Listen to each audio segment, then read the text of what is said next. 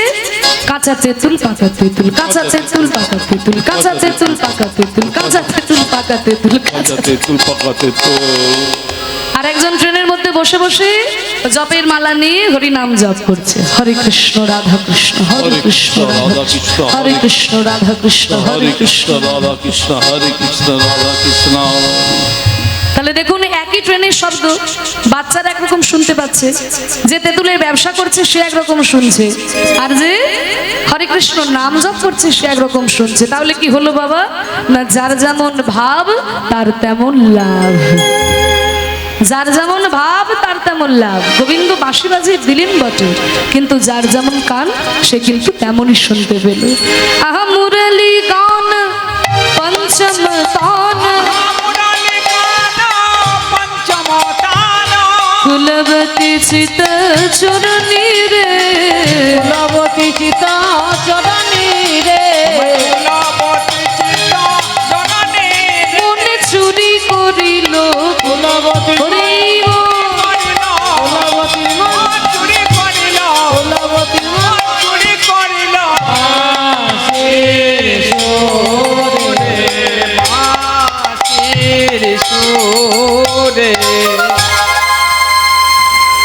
যেই না গোবিন্দ বাঁশি বাজিয়েছে, ব্রজগোপীরা যে যেমন অবস্থায় ছিল সে ঠিক তেমন অবস্থাতেই ছুটে চলেছেন গোবিন্দের কাছে। কোন গোপী স্বামীর কাছে শয়নে ছিলেন, হঠাৎ যেই গোবিন্দের বাঁশি বাজলো সেই গোপী যেতে গিয়েছে আনন্দ মনে, আর তার স্বামী ধরেছে, তুমি কোথায় যাচ্ছ? এই ঘোর রজনীতে, এই অর্ধ রজনীতে তুমি কোথায় যাচ্ছ? সেই গোপী বলছে, স্বামী স্বামী তুমি শুনতে পাচ্ছ না? আমার গোবিন্দ আমাকে বাঁশি বাজিয়ে ডাকছে, তুমি শুনতে পাচ্ছ না? কি বললে তুমি?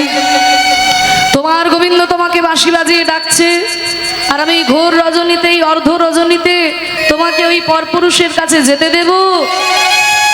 শোনো, আমি তোমাকে অগ্নি সাক্ষী করে বিবাহ করেছি, তোমার উপর আমার পূর্ণ অধিকার আছে, আমি তোমাকে কোথাও যেতে দেব না। এই বলে গোপীকে একটা ঘরের মধ্যে বন্ধ করে রেখে দিলে। সেই গোপী কাঁদছে, দেখা দাও